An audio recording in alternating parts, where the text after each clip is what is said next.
নমস্কার, আপনাকে স্বাগত। একবার ভগবান শ্রীকৃষ্ণের মিত্র তার সঙ্গে দেখা করতে দ্বারকা শহরে এসেছিলেন।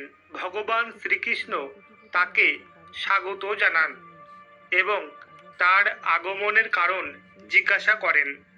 শ্রীকৃষ্ণের সখা বলে, হে কেশব, তুমি সর্বজ্ঞ, তুমি সব জানো। আজকে আমি তোমার কাছে এসেছি এটি জানার উদ্দেশ্যে যে একজন মানুষকে কোন কোন গাছ লাগাতে হবে, বাড়ির সামনে কোন গাছ লাগাতে হবে, কোন গাছ লাগালে দারিদ্রতা দূর হয় তথা শত্রু, রোগ, ভয়, ভূত, পিশাচ ইত্যাদি সমস্যা এড়াতে ভবনের সামনে কোন কোন গাছ লাগাতে হবে। ভগবান শ্রীকৃষ্ণ বললেন, হে সখা, আজ আপনি সমগ্র মানবজাতির উদ্দেশ্যে খুবই গুরুত্বপূর্ণ একটি প্রশ্ন করেছেন।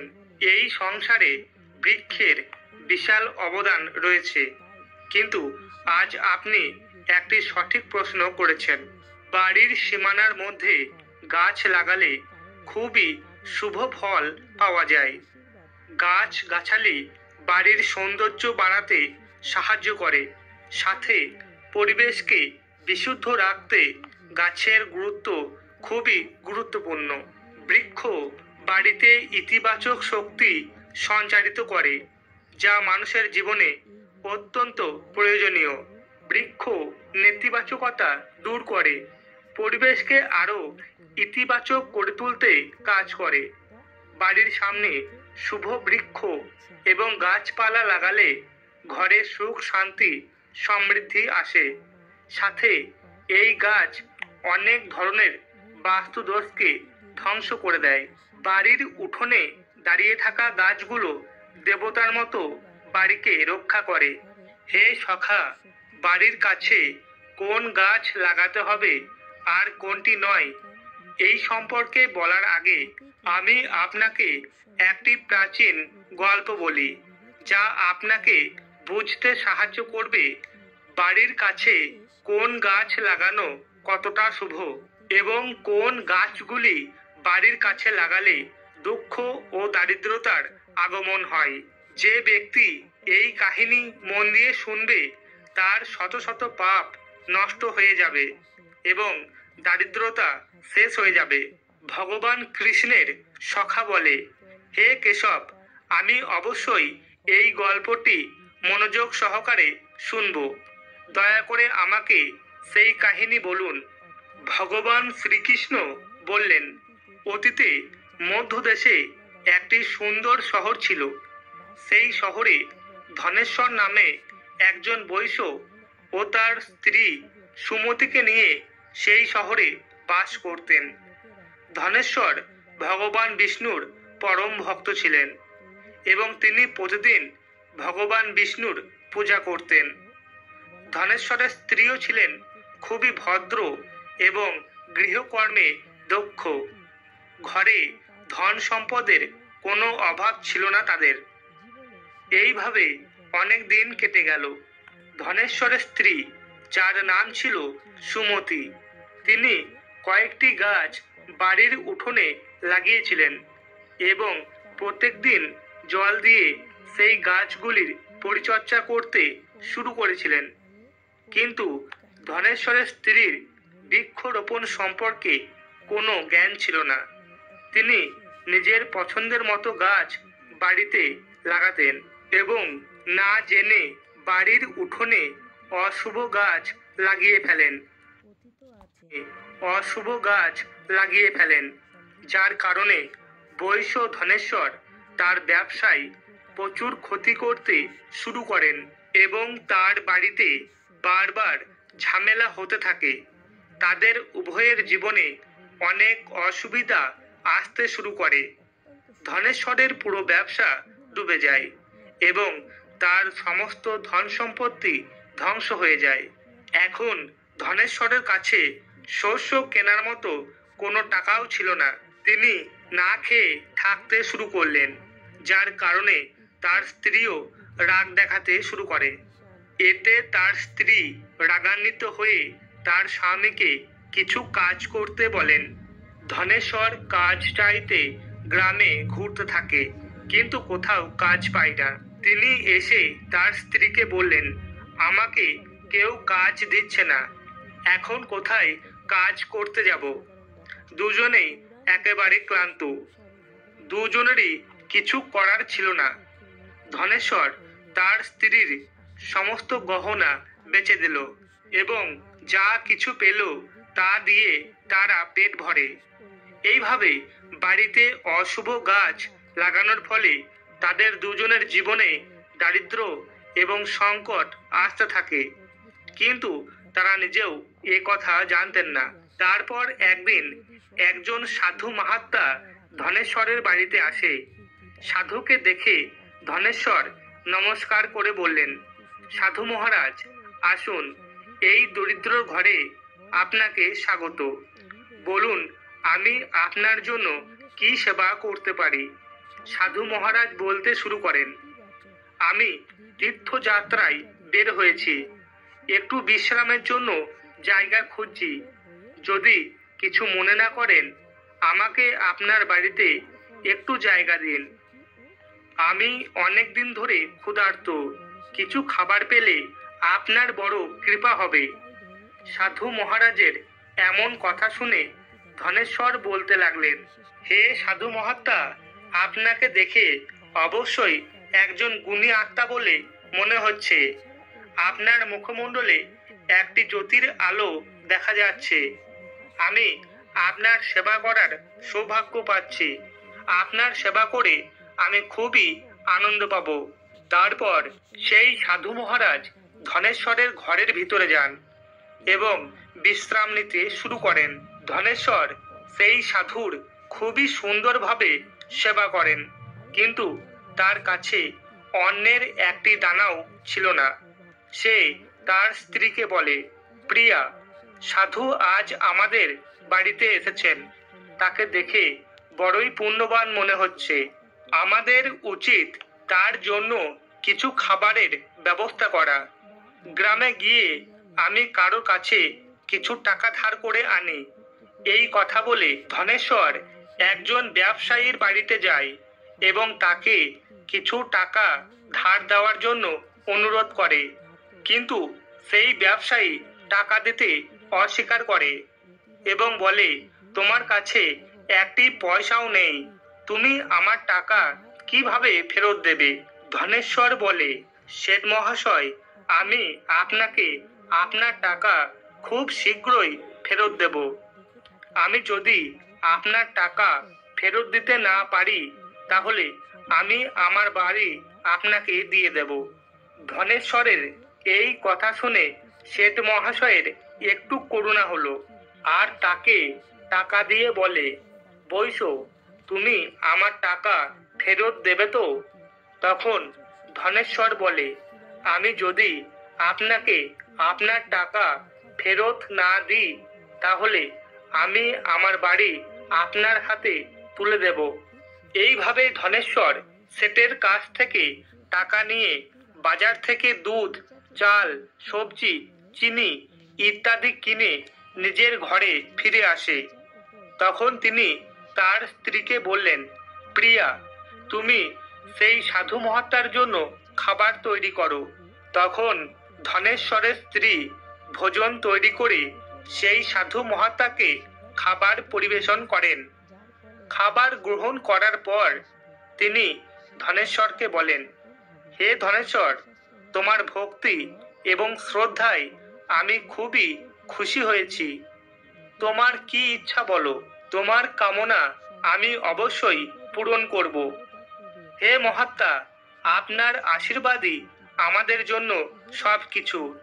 কিন্তু আমি আপনার কাছে এটা জানতে চাই যে কোন পাপের কারণে আমাদেরকে এই দুঃখ কষ্ট ভোগ করতে হচ্ছে। আমি ভগবান বিষ্ণুর আরাধনা করেছি, তাহলে আমাদের জীবনে এত দারিদ্র্য কেন এসেছে? তার কারণ কি? এবং এই দারিদ্র্য থেকে মুক্তি পেতে আমাদেরকে কি করতে হবে?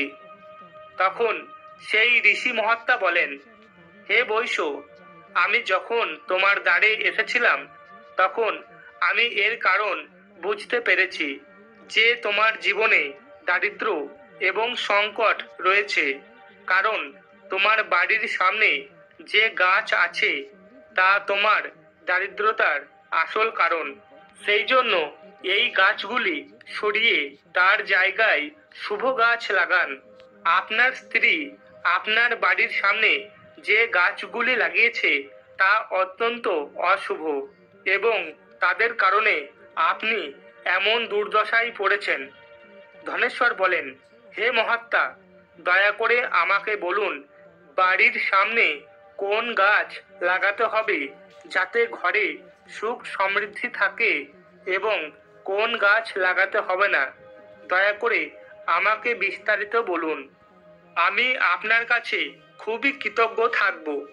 মহাত্মা বলে, হে বৈশ্য, ঠিক আছে, এখন আমি তোমাকে সেই সব শুভ গাছের কথা বলবো যেগুলি বাড়ির কাছে লাগালে শুভ ফল পাওয়া যায়।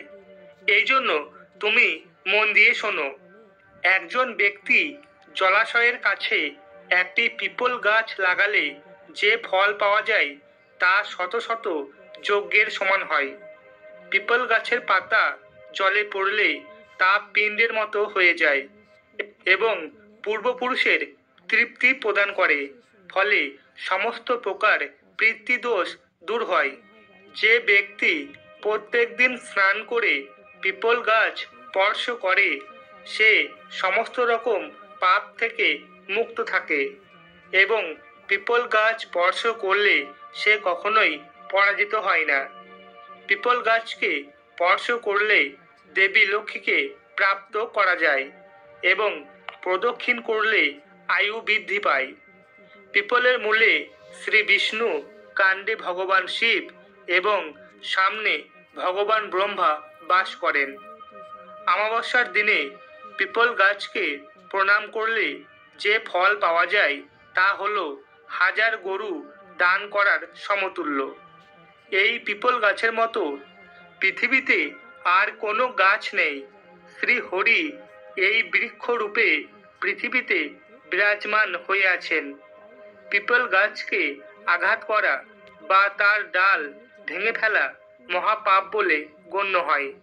এমন ব্যক্তি এক কল্প নরকে থাকে এবং যে ব্যক্তি পিপল গাছকে গোড়া থেকে কেটে ফেলে সে কখনোই নরক থেকে বের হতে পারে না। হে বৈশ্য, আমলকি ফল সকলের মধ্যে প্রসিদ্ধ। আমলকি ফল সকলের মধ্যে প্রসিদ্ধ। আমলকি গাছ লাগানোর ফলে নারী পুরুষ জন্ম মৃত্যুর বন্ধন থেকে মুক্তি পায়। কথিত আছে এই ফলটি ভগবান বিষ্ণুর কাছে অত্যন্ত প্রসন্ন এবং কল্যাণকর বলে মনে করা হয়। এটি খেলে আয়ু বৃদ্ধি পায়। এর জল পান করলে রোগ নিরাময় হয় এবং জলে আভা মিশিয়ে স্নান করলে দারিদ্রতা দূর হয় এবং সকল প্রকার ঐশ্বর্য লাভ হয়। যে গৃহে সর্বদা আমলকি গাছ উপস্থিত থাকে রাক্ষস ব্রহ্মদৈত্য সেই গৃহে কখনোই আসে না। যদি একাদশীর দিন এই ফল পাওয়া যায় তবে প্রাপ্ত ফল পৃথিবীর সমস্ত তীর্থের চেয়েও বেশি। লক্ষ্মী নারায়ণ সেই বাড়িতে থাকেন যার বাড়ির সামনে আমলকি গাছ রয়েছে। তৃতীয়, অশোক বৃক্ষ। অশোক গাছে অপ্সরা নিবাস করেন। এই গাছ মানুষের হতাশা, দুঃখ, কষ্ট দূর করে। অশোক গাছটি বাড়ির কাছে লাগালে সুখ শান্তি বজায় থাকে। মা লক্ষ্মী যখন দেবী সীতারূপে অবতীর্ণ হন, রাবণ মাতা সীতাকে অপহরণ করার পর অশোক বাটিকায় তিনি বাস করেন। তখন অশোক গাছ মাতা সীতার অনেক সেবা করেছিলেন। তাই মাতা সীতা অশোক গাছকে একটি বরদান দিয়েছিলেন, এই গাছ যেখানেই থাকবে সেখানেই মাতা সীতা অবশ্যই নিবাস করবেন। চতুর্থ, পাকুড় গাছ। প্রতিটি মানুষকে এই গাছ লাগাতে হবে। এই গাছ লাগালে যে ফল পাওয়া যায় তা মহাযজ্ঞের সমান হয়। কলিযুগের মানুষ যজ্ঞ করতে পারবে না, সেই জন্য এই গাছ অবশ্যই লাগানো দরকার। পঞ্চম, নিম গাছ। নিম গাছ লাগালে সূর্যদেব অত্যন্ত প্রসন্ন হয়। এটিকে বাড়ির কাছে লাগালে বিভিন্ন ধরনের রোগ থেকে মুক্তি পাওয়া যায়। মা লক্ষ্মী নিম গাছের কাছে থাকতে খুবই পছন্দ করেন, তাই বাড়ির সামনে একটি নিম গাছ লাগালে বাড়িতে ধন সম্পত্তি আসে। ষষ্ঠ, জাম গাছ। যদি কেউ একটি সুন্দর কন্যা সন্তান পেতে চায়, তবে তাকে অবশ্যই একটি জাম গাছ লাগাতে হবে। যে বাড়ির সামনে জাম গাছ থাকে, সেই বাড়িতে কন্যা সন্তানের জন্ম হয়।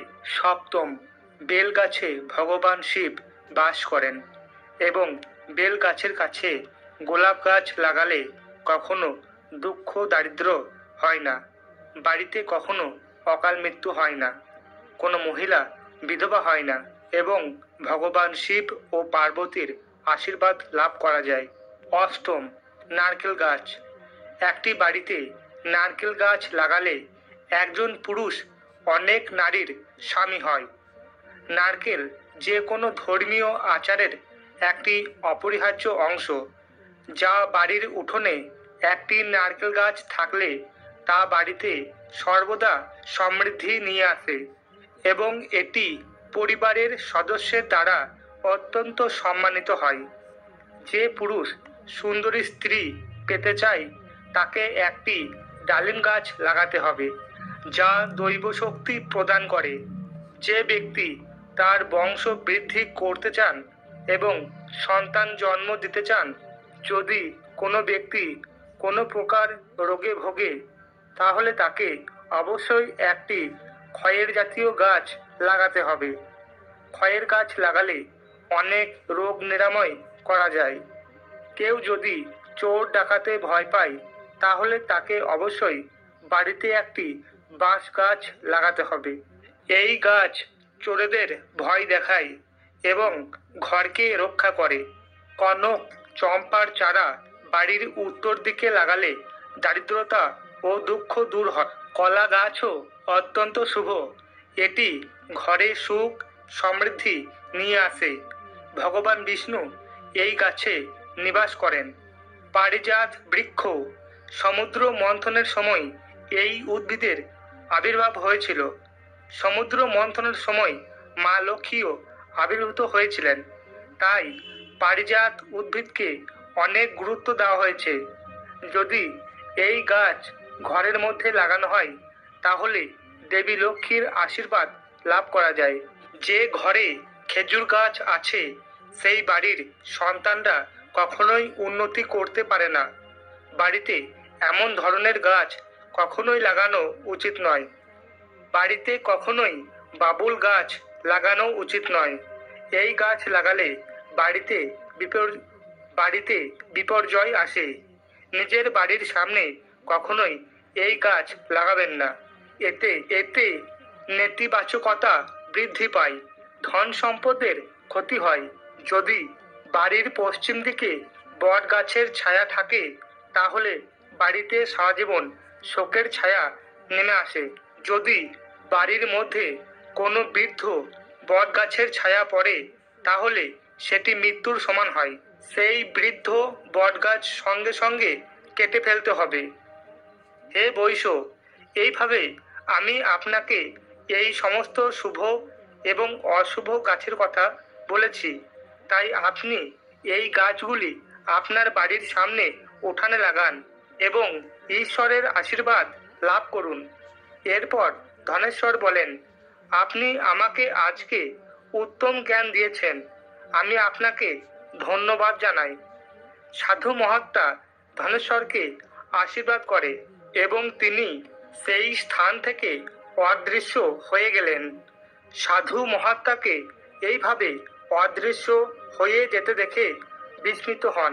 তখন তারা বুঝতে পারেন যে স্বয়ং ভগবান বিষ্ণু তার ঘরে এসেছিলেন তাদেরকে দুঃখ কষ্ট থেকে উদ্ধার করার জন্য। আশা করি আজকের এই তথ্য আপনাদের ভালো লেগেছে এবং ভিডিওটির শেষে কমেন্ট বক্সে জয় শ্রীকৃষ্ণ অবশ্যই লিখবেন।